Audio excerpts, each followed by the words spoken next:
우리가 사랑을 받았으면 사랑을 해야 됩니다. 어떤 의사는 암 치료에 가장 좋은 것은 뭐 한약도 좋고 양약도 좋지만 그보다 더 좋은 것이 있다고 그래요. 그 좋은 것은 사랑과 감사하는 생활입니다. 이렇게 됐을 때 우리가 진심으로 사랑을 했을 때 우리 몸속에서는 우리가 알 수 없는 아주 강력한 암을 이길 수 있는 다이돌핀이라는 것이 나온다고 그럽니다. 그 다이돌핀은요, 내가 다른 사람을, 내가 아내를, 내가 남편을 진심으로 사랑할 때, 또 내가 사랑할 수 없는 사람을 사랑할 때, 또 나를 힘들게 하는 그런 사람을 사랑할 때 사랑을 하지 못할 수밖에 없는 그 사람을 사랑할 때 이런 다이돌핀이 엄청난 양으로 나온다는 거예요. 그래서 우리의 암 덩어리를 그 다이돌핀이 이긴다는 거예요. 이 아이돌핀은요, 우리가 정신적으로 감동을 받았을 때, 또 어떤 깨달음을 얻었을 때, 전혀 알지 못하는 새로운 진리를 알았을 때, 또 가슴 깊이 여러분이 아내를 사랑하는 것처럼 깊이 사랑을 할 때 이 다이돌핀이 나온답니다. 또 하나님의 전적인 사랑을 느낄 때, 하나님께서 내 인생을 주관해 주신다고 느낄 때 이 다이돌핀이 나온다는 거예요. 그럼 이것은 의학적으로 안 돼 있지 않냐 이렇게 생각하는데, 많은 사람들 중에서 암을 이겨가는 사람들을 보면요, 하나님을 알지 못하는 사람보다 하나님을 아는 사람들이 암을 치료하는데 더 효과적이랍니다. 왜요? 하나님의 그 전인격적인 사랑을 받고 있기 때문에 그렇습니다. 또 우리는 하나님 앞에 그러죠. 하나님, 이 암덩어리도 제가 할 수 없어요. 의사들도 할 수 없답니다. 그저 항암 치료나 해주고 이럴 뿐이지 어떻게 할 수 있는 방법이 없어요. 그래서 의사들이 그러죠. 체력에 따라 다릅니다. 이런 얘기를 해요. 책임지고 싶지 않다는 거죠. 왜요? 그렇게 갈 수밖에 없죠. 의사들은. 고친다고 했다가 못 고치면 낭패가 되지 않습니까? 그런데 주님은 이런 낭패된 일들을 하나님이 고쳐주세요. 내가 고백할 때, 진정으로 내 삶을 고백할 때 하나님은 우리의 어떤 것도 고쳐주시는 줄로 믿으시기 바랍니다. 이렇게 사랑은 위대한 힘을 가지고 있습니다. 여러분은 지금 사랑하고 계십니까? 오늘 말씀을 통해서 하나님의 사랑을 받은 우리는 어떻게 사랑할 수 있는지, 진정으로 사랑해야 될 것들이 무엇이 있는지를 우리는 알아야 되겠죠? 먼저 알아야 알고 나서 실천하시기를 축복합니다. 사탄 마귀는 우리에게 절망을 가져다 줘요. 그러나 예수님은 우리에게 사랑을 가져다 줍니다. 사탄 마귀는 율법과 행위를 가지고 우리에게 정죄하기 시작합니다. 우리 이렇게 정죄하죠? 너 잠에 빠져서 새벽 기도도 못 나오고 가족 구원도 못 시키고 내가 이런 사람이 내가 무엇을 할 수 있겠어? 너 자신도 못 이기면서 다른 사람을 어떻게 변화시킬 건데? 사랑하지 않는 너는 크리스천도 아니야. 너 맨날 화내고 성내고 그러는 너는 크리스천도 아니야. 이렇게 끊임없이 사탄은 우리를 공격합니다. 그러나 예수님은 이렇게 연약하고 부족한 우리를 대신해서 예수님 자신이 화목제물이 되셔주셨어요. 스스로 사화목제물이 된 것입니다. 우리가 화목하기 위해서는 그러나 반드시 값을 지불해야 된다는 거예요.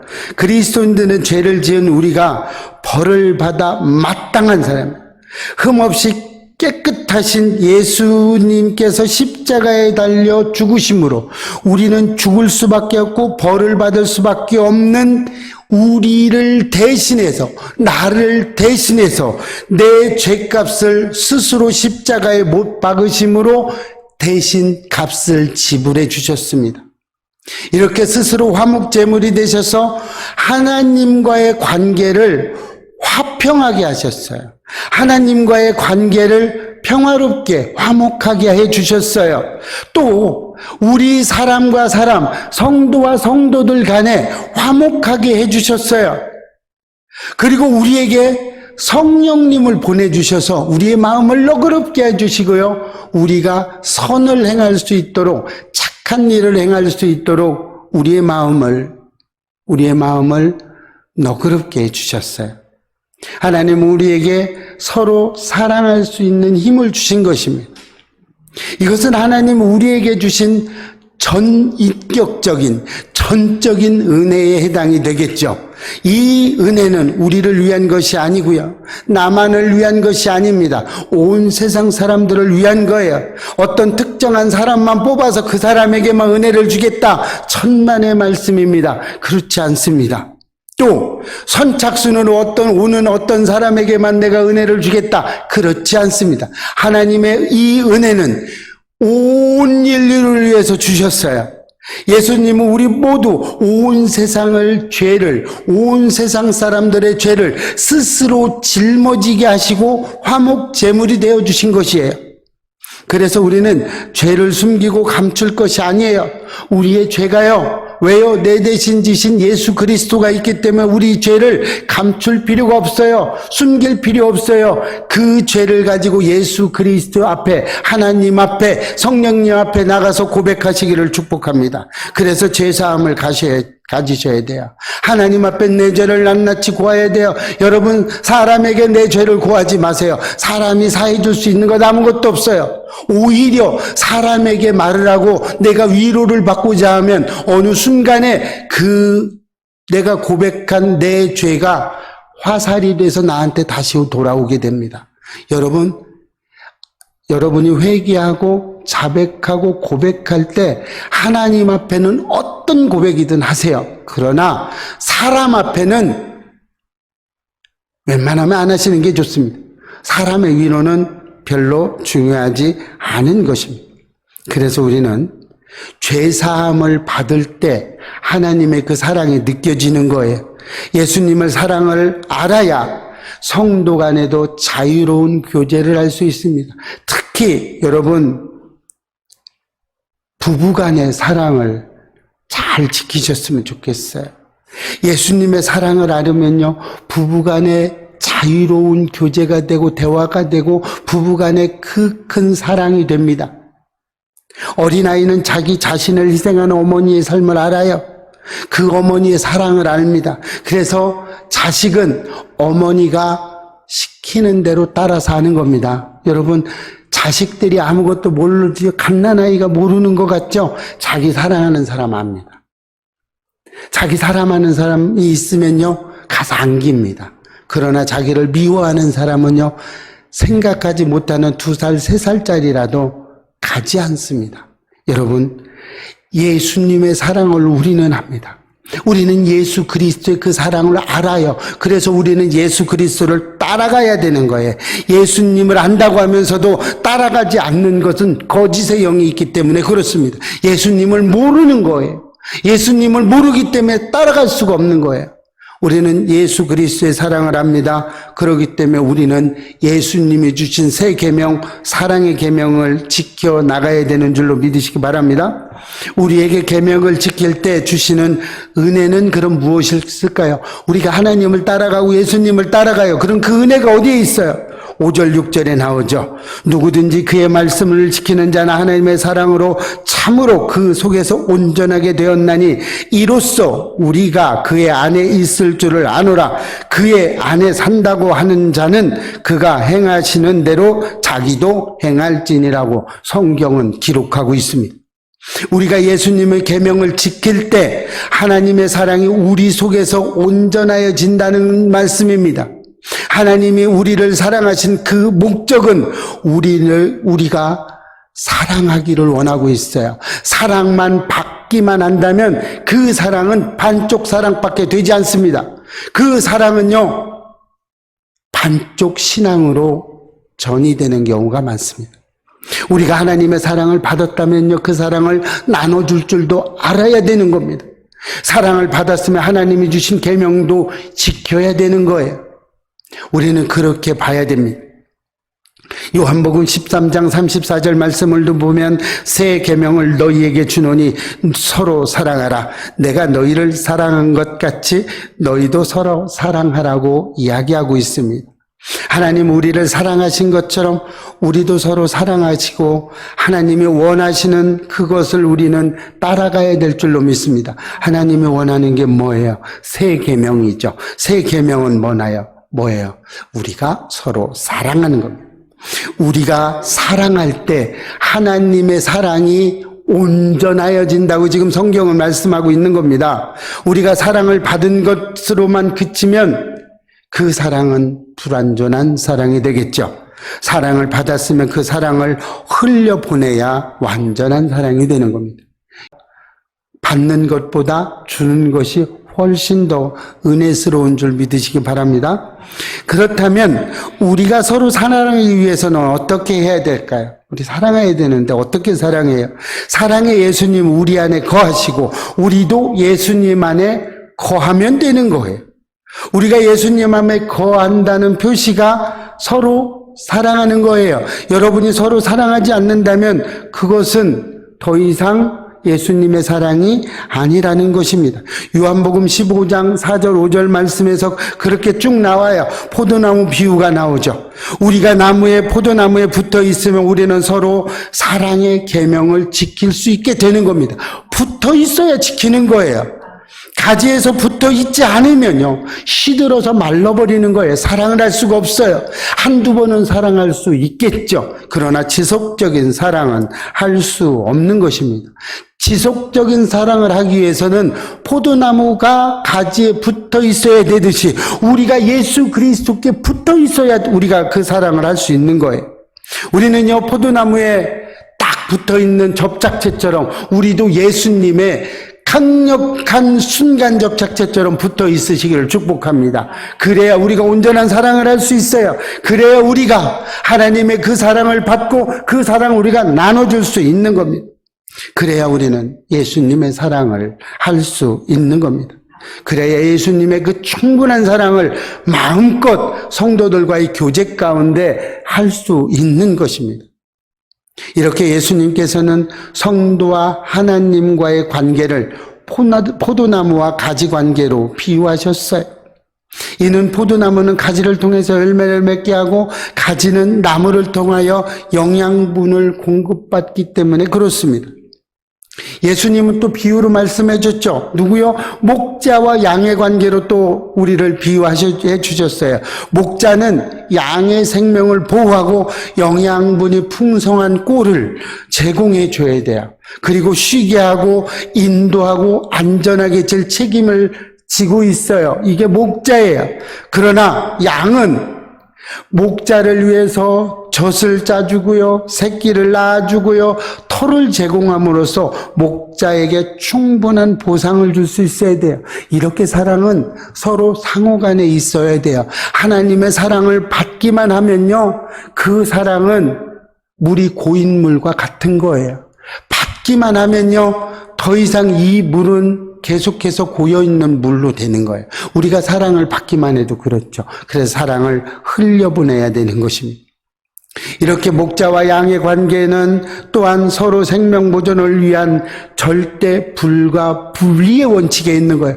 절대로 분리할 수도 없어요. 불가할 수도 없어요. 하나님과 우리의 사랑은 끊을 수가 없는 거예요. 절대 불가 분리의 원칙에 있는 거예요. 그래야 우리는 예수 안에 있어야 합니다. 그렇게 하기 위해서 우리는 예수 안에 있는 자만이 풍성한 열매를 맺을 수 있는 겁니다. 예수 밖에 있으면요, 우리는요, 사탄 마귀의 밥밖에 될 수 없는 거예요. 성도들의 궁극적인 신앙의 목적은요, 예수님 안에 거하는 것입니다. 우리가 예수님 안에 거해야 천국 백성으로 살아갈 수가 있기 때문에 그렇습니다. 그래야 안전하고요, 풍성한 꿀을 먹을 수 있고요, 충분한 안식을 얻을 수 있습니다. 우리는 목자와 양에서 양처럼 목자 안에서 있어야 안전한 것처럼 우리는 예수님 안에 있어야 합니다. 그렇다면 예수님 안에 있는다는 게 도대체 뭡니까? 예수님 안에 있는 거, 그 예수님 안에 있는 것이 무엇이에요? 자, 그래서 예수님 안에 있는 사람은 어떤 사람이냐? 예수님을 본받는 생활을 하는 사람이 예수님 안에 있는 사람이라는 거예요. 예수님을 본받아야 돼요. 날마다 우리의 삶을 예수님처럼 사는 것이 예수님을 본받는 생활이에요. 그러면 예수님은 이 땅에 계시면서 어떻게 사시는 것을 알면 우리는 예수님을 본받는데 편하겠죠. 그럼 예수님이 어떻게 살았는지를 알아야 돼요. 그래서 성경 읽으셔야 됩니다. 그래야 예수님이 어떻게 살아가셨는지 알아요. 그러니까 예수님의 무엇을 본받자는 이야기인가요? 그래서 오늘은 예수님에게 무엇을 본받을 건지 함께 은혜 받기를 축복합니다. 예수님은요, 성전 중심의 삶을 본받아야 됩니다. 예수님은 성전을 사모했고요, 사랑하며 성전 안에 거하는 생활을 하셨어요. 성전이라는 것은 무슨 이렇게 교회만 이야기하는 거 아니에요. 자, 유대인들은 6월절이 되면 모든 사람이 예식을 하기 위해서, 예배를 드리기 위해서 예루살렘 성전으로 갔어요. 누가복음 2장을 보면요, 예수님도 12살 때 부모님과 함께 예루살렘으로 예식을 하기 위해 떠납니다. 예식을 마치고 마리아와 요셉은 예수님이 따라오는 줄로 생각하고 그냥 갔어요. 이해는 안 되죠. 그런데 어쨌든 하루 동안을 내려가면서 예수님을 한 번도 안 봤다는 얘기예요.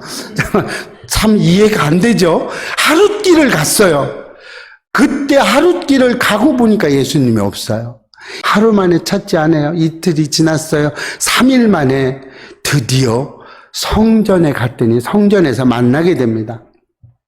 이에 예수님은 육신의 부모죠. 마리아와 요셉이 예수님한테 이제 화가 났겠죠. 우리도 그러죠. 아이들 막 찾다가 보면 만나면 끌어안고 아유 여기 있었구나 이래야 되는데 왜 하겠다고 소리 지르죠. 똑같아요. 마리아와 요셉도 그랬어요. 어찌하여 여기에 있느냐고 물었어요.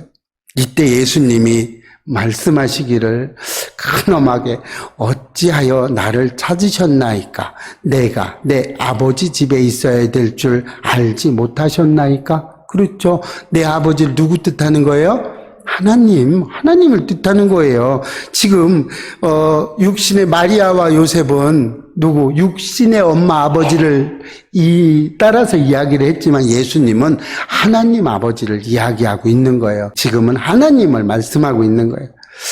이 말씀은 하나님의 아들로 오신 예수님이 내가 내 집에 있는 것이 당연하다. 성전에 있는 것이 당연하다. 이렇게 이야기를 하는 겁니다. 그렇죠. 예수님은 이렇게 성전 중심의 삶을 살았습니다. 이처럼 성도들은 늘 성전을 찾고 성전 중심의 생활을 하고 하나님 중심의 삶을 살아야 됩니다. 이렇게 했을 때 하나님 안에 거한다는 거예요.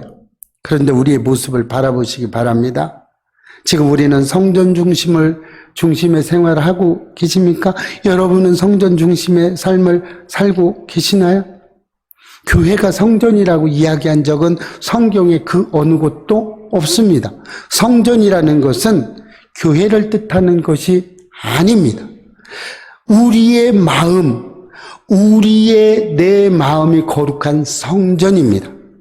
하나님을 원하시는 그 성전 중심의 삶은요, 곧 예배자의 삶을 살아라는 것이에요. 내가 어느 곳에 있든지 어디에서 무슨 일을 하든지 예배를 드린다는 자세로 살아야 된다는 이야기를 하고 있는 거예요. 이게 성전 중심이에요. 또 어떤 목회자들은 교회에 무조건 나와서 살아라 이렇게 하는데 절대로 그렇지 않습니다. 시장을 볼 때도 성전 중심의 삶을 살아야 돼요.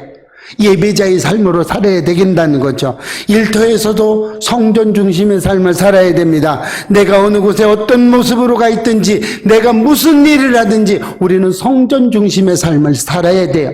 우리가 예수님을 닮아가야 돼요. 예수님이 성전 중심을 살았어요. 내 삶에 예수님과 동행하는 삶을 살 때 우리는 성전 중심의 삶을 살 수 있는 거예요. 그래야 우리가 세상 사람보다 좀 죄를 덜 질 수 있는 겁니다. 이렇게 살아야 하나님의 보시에 착하고 충성된 종이 될 수 있다는 겁니다. 여러분 어느 곳에 있든지 성전 중심의 삶을 사시기를 축복합니다. 또 무엇을 또 본받아야 되느냐? 늘 기도하는 생활을 본받아야 합니다. 예수님을 늘 기도하셨어요. 새벽 미명에 기도하셨어요. 일이 있을 때마다 기도하셨어요. 심지어 십자가를 지실 때도 기도하셨어요. 예수님은 늘 이런 기도하는 생활을 하셨어요. 이런 예수님의 기도 생활을 우리는 따라서 본받아야 됩니다. 예수님께서 기도하지 나도 기도해야 돼요. 예수님께서 힘쓰고 애써서 기도합니다. 나도 힘쓰고 애써서 기도해야 될 줄로 믿습니다. 믿는 성도가 기도하는 생활을 하는 것은요, 바로 겸손한 생활을 의미하는 것입니다. 기도하지 않으면요, 교만해집니다. 여러분, 기도하지 않는 사람은 교만해집니다. 거꾸로 교만한 사람은 기도하는 삶을 살지 않습니다. 예수님께서 기도하셨습니다. 우리도 그렇게 따라가시기를 축복합니다. 그런데 왜 여러분은 기도하지 않으세요? 왜 여러분은 교만해지기를 원하고 있나요? 왜 여러분들은 문제가 있는데도 하나님 앞에 나가서 그 문제를 해결해 달라고 하나님 앞에 해야 되는데 왜 여러분 자신이 그 문제를 해결하려고 노력하시나요? 여러분 무슨 문제가 있든지 하나님 앞에 가지고 나가시기를 바랍니다. 화가 나면 참지 못할 때가 너무나 많죠. 왜 화가 나면 하나님 앞에 기도하지 않으시나요? 저도 이 문제가 늘 안 돼요. 먼저 나오는 거지 화가 먼저 나와요. 그래서 저도 매일 회개하면서 갑니다. 그러나 여러분 오늘 지금 이 시간부터 어떠한 문제가 있든지 그 문제를 예수 그리스도께 가지고 나가서 예수님 앞에 나가는 기도를 하시기 바랍니다. 그래서 어떤 문제든지 하나님 앞에 나가서 그 기도를 하나님께 드리세요. 내가 하려고 하지 마시고. 우린 늘 넘어집니다. 저도 넘어져요. 너도 매일 넘어지는 게 이런 거예요. 참지 못합니다. 아주 막 참지 못하고 막 의의가 살아나서 내 의의가 나타나서 막 입으로 죄를 질 때가 너무나 많죠. 우리 이럴 때 기도하시기를 축복합니다. 자, 그 다음에 세 번째, 이 땅에서 사랑하면서 사는 것을 본받아야 됩니다. 예수 그리스도는 사랑하면서 살았어요. 어떤 경우에도 죄를 회개하면 하나님은 우리를 사랑으로 받아주셨습니다. 예수님 안에 있으려면 서로 사랑해야 되고요. 서로 사랑하는 자만이 예수 안에 있을 수 있습니다. 사랑할 줄 모르는 사람들은 대부분 죄에 빠져 삽니다. 사랑의 반대는 죄라고 말할 수 있기 때문에 그렇습니다. 여러분, 여러분의 가족을 사랑하고 축복하시기를 축복합니다. 가족은요, 서로 사랑하면서 그 사랑을 먹고 사는 공동체 중에 하나입니다. 아무리 미워하는 남편이 있고 아내일지라도요, 그 사람이 아프면, 질병으로 고생하면 측은지심이 드는 게 당연하죠. 그렇죠. 그러면 우리는 예수님의 사랑을 실천하고 사시기를 바랍니다. 내가 할 수 있을 때 사랑하는 것이 아니라요, 나를 핍박하고요, 나를 화나게 하는 남편이나 아내를 위해서 또 예수님의 사랑을 본받아서 사랑하시기를 축복합니다. 나를 힘들게 하고 괴롭게 하는 그 사람을 우리는 위해서 우리는 열심히 사랑하시기를 바랍니다. 그런데 우리는 한두 번 사랑했는데 내가 해봤는데 이 사람 안 변해, 변하지 않아, 이렇게 이야기할 수 있어요. 그러나 이것은 진정한 사랑이 될 수 없습니다.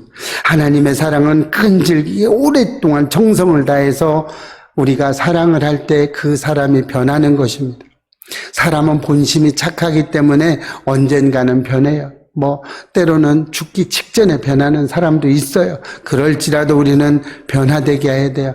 변화되는 걸 언제 변화되는지 아십니까?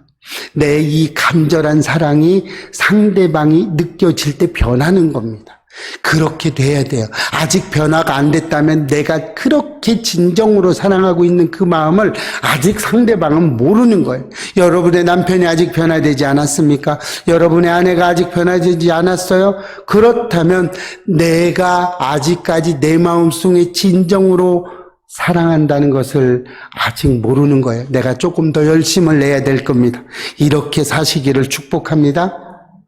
네 번째, 화평케 하며 사는 사람을 우리는 본받아야 됩니다. 하나님을 화평케 하셨어요. 골로새서 1장 20절 말씀을 보면요, 그의 십자가의 피로 화평을 이루사 만물 곧 땅에 있는 것들이나 하늘에 있는 것들이 그로 말미암아 자기와 화목하게 되기를 기뻐하심이라고 말씀하고 있어요. 예수님은 십자가의 피로 화평을 이루신 분입니다. 십자가의 피로 막힌 것을 허물어 버렸어요. 만물을 화평하게 해주셨습니다. 땅에 있는 것들이나 하늘에 있는 것들이 다 예수님으로 말미암아 화평하게 되었습니다. 교회는 화평을 이루는 곳입니다. 하나님은 우리 인간과 화평하고자 친히 십자가에서 화목제물로 죽으셨어요. 우리가 예수님을 만나기 전에는요, 죄로 인해서 죽을 수밖에 없는 진노의 대상이었어요. 우리도 하나님께 나가는 것을 꺼려했던 사람이에요. 여러분요, 처음부터 교회에 나오고 처음부터 하나님을 나의 주 나의 구원자로 고백한 분 계십니까? 잘 안 됐죠. 그러나 우리는 예수님의 피로 우리는 화평하게 되었습니다. 하나님과 화평한 사람이 세상과 또 세상 사람과도 또 우리의 일터의 반려자들과도 화평을 누릴 수 있습니다.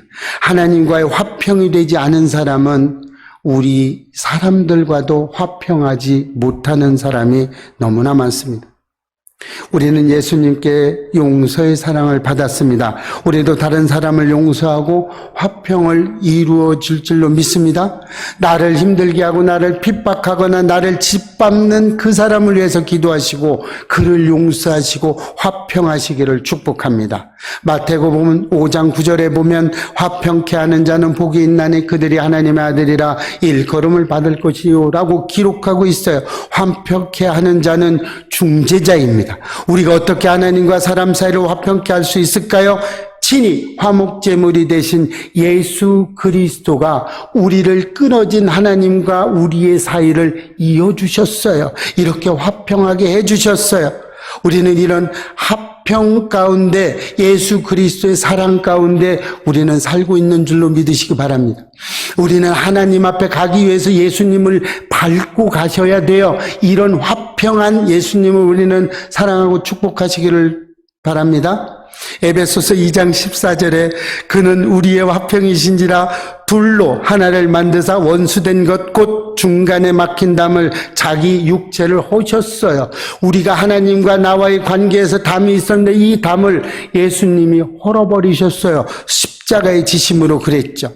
사탄 마귀는요, 가는 곳마다 싸움과 분란을 일으켜요.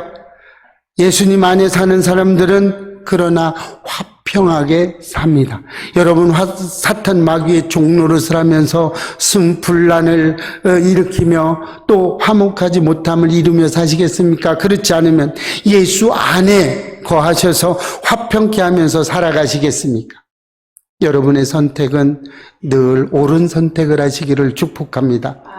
순간의 선택이 구원을 이루어냅니다. 마지막 다섯 번째, 하나님의 일을 열심히 하는 것을 본받아야 돼요. 우리는 하나님의 일을 열심히 하는 자가 되시기를 축복합니다. 요한복음 15장 17절에 예수께서 그들에게 이르시되 내 아버지께서 이제까지 일하시니 나도 일한다, 이렇게 이야기하고 있어요. 마가복음 1장에도 보고 누가복음에도 보고 이 복음에 보면 늘 예수님은 전도하러 다니셨어요. 늘 복음을 전하면서 다니셨어요. 예수님의 일은 이게 일이었어요. 복음을 전하는 일이 일이었어요. 우리는 언제든지 예수님을 따라서 하나님의 복음을 전하면서 사시기를 축복합니다. 그래서 날마다 전도해야 돼요. 날마다 내가 만난 하나님을 우리는 전해야 돼요. 이렇게 살다 보면 마태복음 25장 23절 그 주인이 이르되 잘하였도다 착하고 충성된 종아 내가 작은 일에 충성하였음에 내가 많은 것으로 내게 맡기리니 내 주인의 즐거움에 참여할지어다 라고 말씀하고 있어요. 내 주인의 즐거움에 참여하는 데가 어디예요? 천국입니다. 그것이 구원인 거예요. 거기에 참여하는 거예요. 모든 것이 예수님 때문에 예수 이름으로 시작해서 우리는 예수 이름으로 하루를 마무리해야 됩니다. 여러분, 예수 이름 외에 그 어떤 것도 하나님은 주신 적이 없어요. 예수님만이 천국의 내 주인의 즐거움에 참여할 수 있습니다. 예수님을 건너가야 됩니다. 우리는 예수님의 발을 건너가야 우리는 그 즐거움에 참여할 수 있는 것입니다.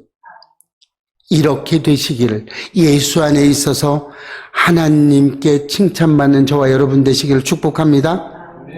또 예수 안에 있는 사람이 또 어떤 사람이에요? 하나님의 말씀을 지키고 사는 사람이 예수 안에 있는 사람이에요. 말씀을 지키지 않으면요, 그 속에는 진리가 없는 것입니다. 말씀을 그래서 읽어야 돼요. 그래서 말씀을 알아야 돼요. 그래서 그 진리가 우리의 마음속에 있어야 되는 것입니다. 곧 말씀 중심적 삶을 살아야 된다는 얘기를 하고 있습니다. 말씀이 내 안에 척도가 되는 것입니다. 내 안에서 말씀이 잣대가 돼야 되는 거예요. 말씀으로 살아가야 된다는 것입니다. 주 안에 있는 사람의 포식은 그의 언어와 윤리와 행동의 규범보다 성경적입니다.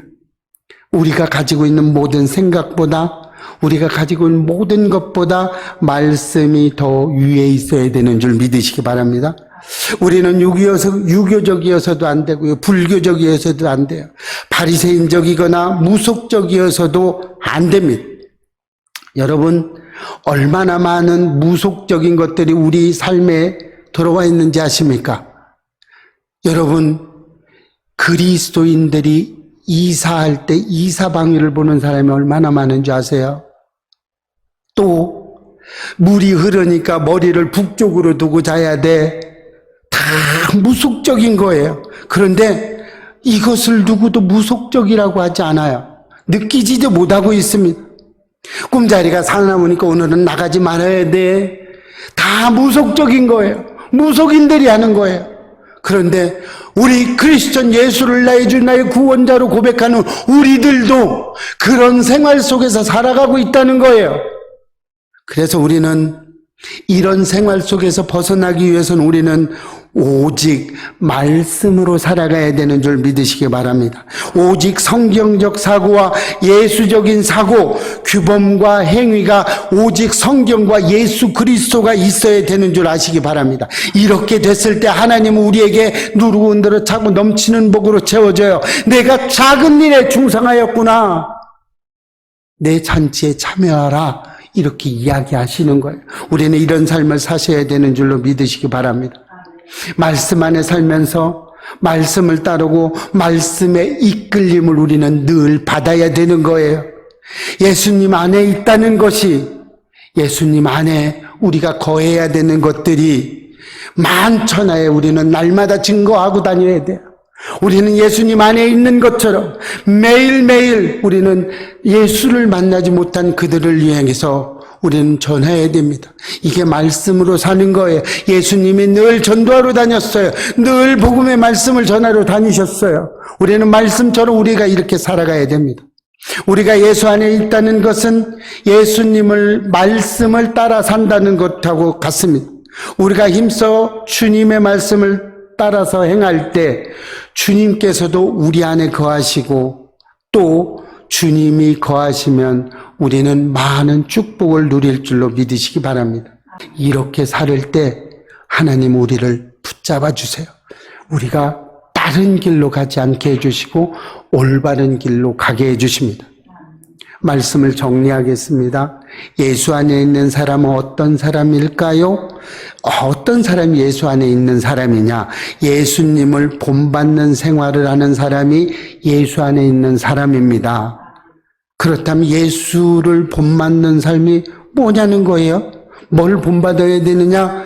예수님의 성전 중심의 삶을 본받아야 됩니다. 늘 기도하는 생활을 본받아야 됩니다. 이 땅에서 사랑하면서 사는 것을 본받아야 됩니다. 화평케 하며 사는 것을 본받아야 됩니다. 그리고 하나님 일을 열심히 하는 것을 본받아야 됩니다. 예수 안에 있는 사람은 어떤 사람입니까? 또 예수 안에 있는 사람은요, 말씀을 지키며 사는 사람이 예수 안에 있는 삶입니다. 우리 모두 이렇게 되시기를 주의 이름으로 축복합니다.